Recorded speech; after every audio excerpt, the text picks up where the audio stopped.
Bonjour à tous et bienvenue. Alors, on dirige une TPE en Suisse romande et on se demande comment se lancer dans la pub sur les réseaux sociaux en 2025 sans y laisser sa chemise.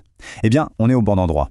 Aujourd'hui, on va décortiquer un guide super pratique pour investir intelligemment et surtout pour voir un vrai retour sur investissement.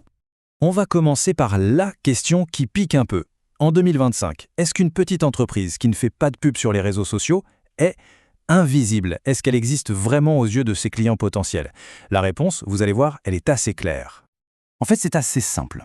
Imaginez une super boutique, disons dans une rue de Lausanne, avec des produits géniaux, mais sans aucune enseigne. On peut avoir la meilleure offre du monde, si personne ne sait qu'on existe, personne n'achète. Sur Internet, c'est exactement la même chose. Alors, pour y voir plus clair, voilà notre feuille de route. On va d'abord parler du défi de la visibilité, ensuite on parlera argent avec un budget bien maîtrisé, puis on verra comment mesurer si ça marche vraiment, et on finira avec un plan d'action super concret pour 2025. C'est parti. Ok, première étape, la visibilité.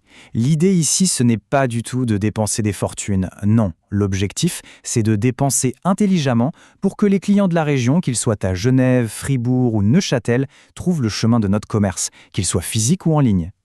Alors comment on fait pour réussir en 2025? Il faut savoir que les algorithmes ont leurs petites préférences. Ceux qui cartonnent, ce sont les pubs locales hyper ciblées.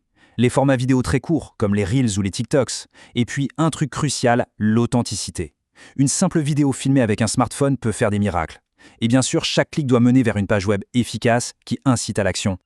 Très bien, mais la question qu'on se pose tous, combien ça coûte tout ça? C'est le nerf de la guerre, le budget.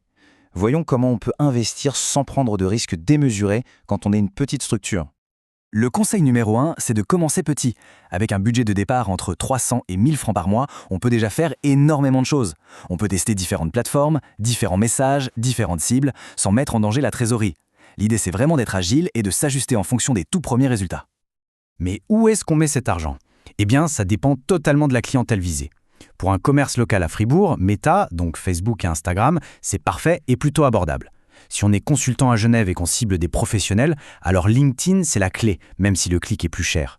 Et pour toucher un public plus jeune, TikTok est juste imbattable niveau coût. Attention à un point super important, la totalité du budget ne part pas dans la diffusion des pubs. Une répartition intelligente, c'est quelque chose comme ça. 70% pour la diffusion, oui, mais aussi 20% pour créer du contenu qui a de l'impact, on pense à nos fameuses vidéos authentiques, et un petit 10% juste pour tester.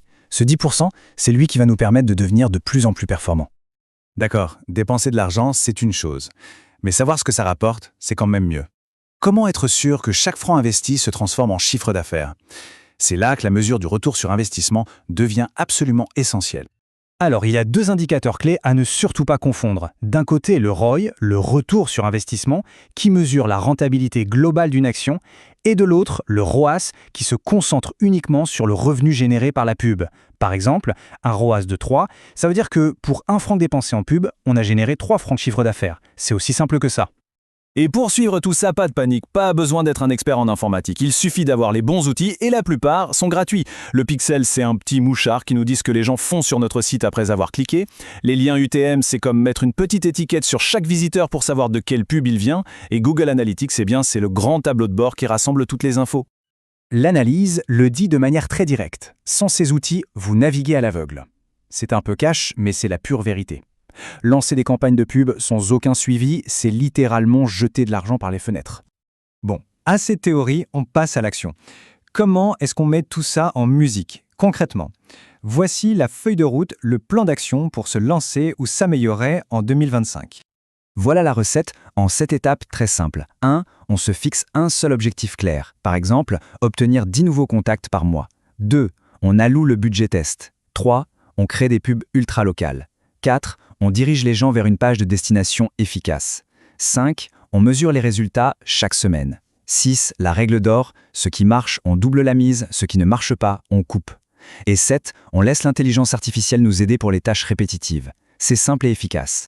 Pour résumer, s'il n'y avait que 4 choses à retenir, ce serait celle-ci. Avoir un objectif clair et précis. Commencer avec un petit budget pour tester et apprendre, mesurer le retour sur investissement sans faire de compromis, et enfin, optimiser chaque semaine et automatiser tout ce qui peut l'être. C'est vraiment la base de tout. Et voilà, on a maintenant toutes les clés pour aborder la publicité sur les réseaux sociaux en 2025 de manière sereine et efficace. Si cette analyse vous a été utile et que vous voulez d'autres astuces pour votre business, un petit j'aime sur la vidéo, ça fait toujours super plaisir. Et surtout, abonnez-vous à la chaîne Neurocaille et Pixelium pour ne rien manquer des prochaines analyses. À très bientôt.